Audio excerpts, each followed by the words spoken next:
जय हिंद दोस्तों। Next video में हमने 7 अभिक्रिया जो है बताए थे। उन सातों अभिक्रियाओं को अब सीरियल वाइज देखते हैं। इन 7 अभिक्रियाओं में सबसे पहले आपका आ जाता है संयोजन अभिक्रिया। तो संयोजन अभिक्रिया क्या है देखेंगे कि ऐसी अभिक्रिया जिसमें दो या दो से अधिक अभिकारक मिलकर एकल उत्पाद का निर्माण करते हैं उसे क्या बोलेंगे हम? संयोजन अभिक्रिया कहेंगे या संयोजन अभिक्रिया कहलाती है। जैसे आप कार्बन डाइऑक्साइड को ऑक्सीजन के साथ जब मिलाएंगे तो क्या बना देगा? CO2। ये जो है एकल उत्पाद का निर्माण करेगा। ठीक, उसके बाद दूसरा एग्जाम्पल क्या है आपका? सल्फर और ऑक्सीजन। जब सल्फर और ऑक्सीजन को मिलाएंगे तो सल्फर डाइऑक्साइड बन जाएगा आपका। उसके बाद दूसरी अभिक्रिया आती है आपकी वियोजन अभिक्रिया। क्या है? तो वियोजन अभिक्रिया क्या है देखिएगा, ऐसी अभिक्रियाएं जिसमें ऐसी रासायनिक अभिक्रियाएं जिसमें एकल अभिकारक का विशेष परिस्थितियों में दो या दो से अधिक उत्पाद में विभाजित हो जाते हैं उसे हम कौन सी अभिक्रिया? उसे हम वियोजन अभिक्रिया कहते हैं। ठीक, जैसे आप कैल्शियम कार्बोनेट को ले लोगे तो कैल्शियम कार्बोनेट जो है विशेष परिस्थिति में जो है जब टूटेगा तो किसमें विभाजित हो जाएगा? वो कैल्शियम ऑक्साइड यानी खड़िया चूना और कार्बन डाइऑक्साइड में विभाजित हो जाता है। नेक्स्ट एग्जांपल दिया गया है कि H2O2। ठीक, H2O2 को जब आप अभिक्रिया कराएंगे यानी इसको गर्म करेंगे तो किसमें टूट जाएगा? ये H2O और ऑक्सीजन में टूट जाएगा। ठीक, उसके बाद आपका आ जाता है विस्थापन अभिक्रिया या प्रतिस्थापन अभिक्रिया। तो आइए देखिए विस्थापन अभिक्रिया क्या है।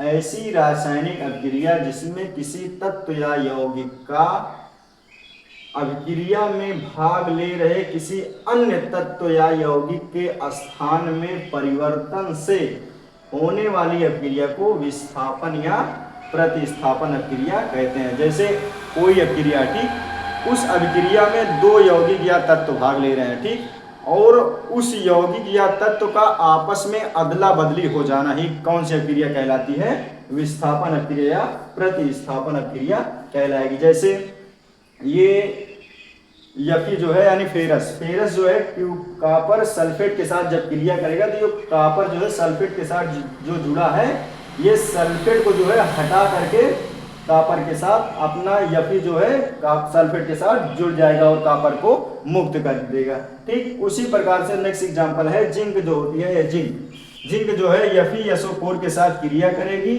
और Fe को SO4 से अलग कर देगी और अपना उत्पाद क्या बना लेगी? ZnSO4 और Fe को मुक्त कर देगी। ठीक, ये कौन सी अभिक्रिया हो जाएगी? विस्थापन अभिक्रिया। नेक्स्ट अभिक्रिया आती है द्विविस्थापन अभिक्रिया। द्विविस्थापन अभिक्रिया क्या है देखिएगा कि ऐसी रासायनिक अभिक्रिया जिसमें यौगिक के आयनों अथवा अवयवों का परस्पर विनिमय हो जाता है। यानी कि कोई अभिक्रिया होगी जिसमें उसके आयनों और अवयवों का विनिमय हो जाएगा यानी कि अदला बदली हो जाएगी तथा नया उत्पाद विनिमय करके क्या करेगा? नया उत्पाद का निर्माण कर लेगा। तो ऐसी अभिक्रिया कौन सी अभिक्रिया कहलाएगी?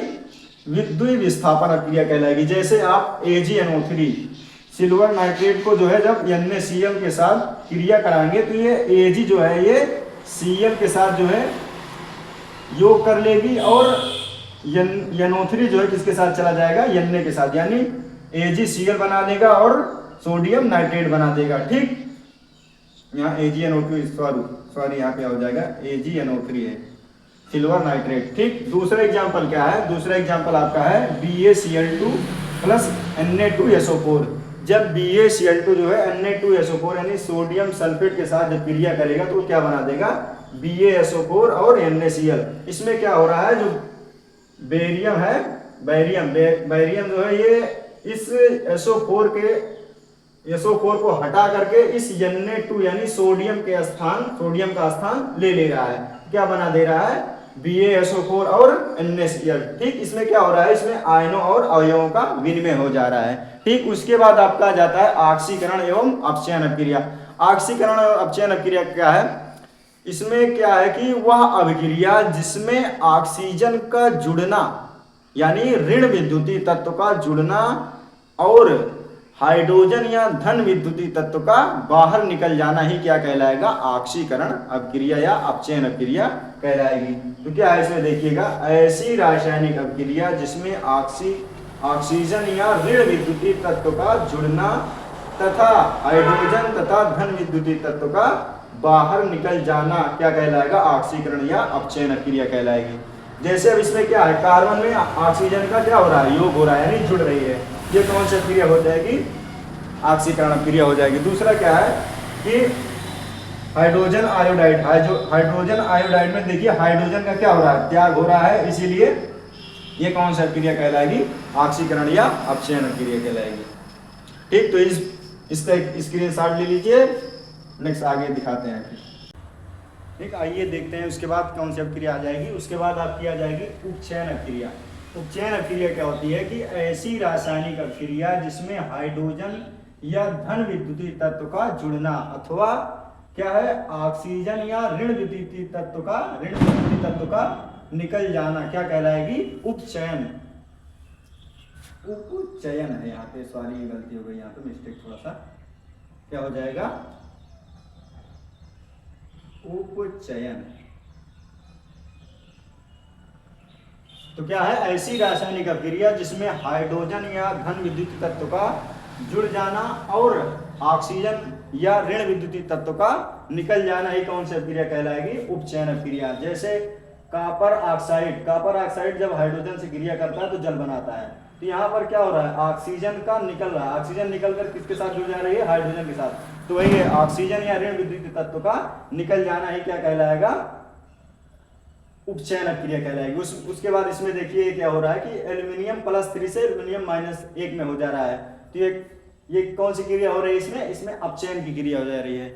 इसके बाद अब इस लेसन में सबसे महत्वपूर्ण यदि आपको अपक्रिया का नाम आता है तो वो होता है रेडॉक्स अपक्रिया। रेडॉक्स अपक्रिया जो है सीबीएसई बोर्ड में भी बहुत पूछी जाती है और यूपी बोर्ड में भी बहुत पूछी जाती है। तो ये क्या है रेडॉक्स अपक्रिया, तो रेडॉक्स अपक्रिया वह होती है जिसमें ऑक्सीकरण और अपचयन दोनों प्रक्रिया एक ही अपक्रिया में साथ साथ हों, उसे कौन सी अपक्रिया का नाम देंगे हम, रेडॉक्स अपक्रिया। जैसे एग्जांपल के लिए सोडियम है, क्लोरीन है, सोडियम की जब क्लोरीन से क्रिया कराओगे तो क्या बन जा रहा है, सोडियम क्लोराइड। तो सोडियम क्लोराइड देखिए यहाँ पे सोडियम की जो बैलेंसी है वो 0 है, यहाँ पे कितनी हो जा रही है, +1।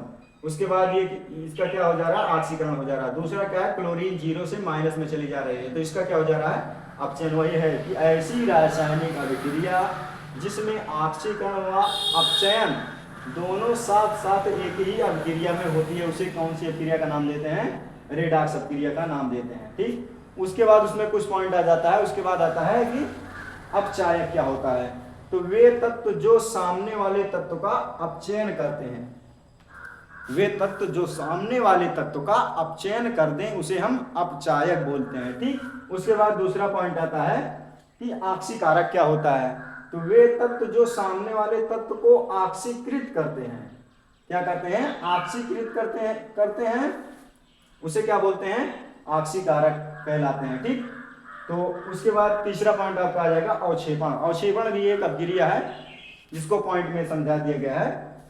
ये अवक्षेपण क्या होती है, तो वे रासायनिक अपक्रिया जिसके फलस्वरूप कोई अवक्षेप प्राप्त हो आपको, तो कौन सी अपक्रिया हो जाएगी, अवक्षेपण अपक्रिया। तो वही कह रहा है इसमें कि वे रासायनिक अपक्रिया जिनके फलस्वरूप अविलेय पदार्थ का निर्माण होता है उसे हम क्या बोलते हैं, अवक्षेपण अपक्रिया कहते हैं। ठीक, उसके बाद एक अपक्रिया और आती है उदासीनीकरण अपक्रिया।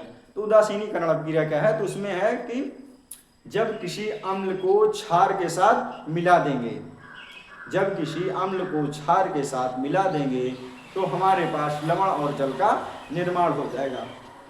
तो यही अपक्रिया क्या कहलाएगी, उदासीनीकरण अपक्रिया कहलाएगी।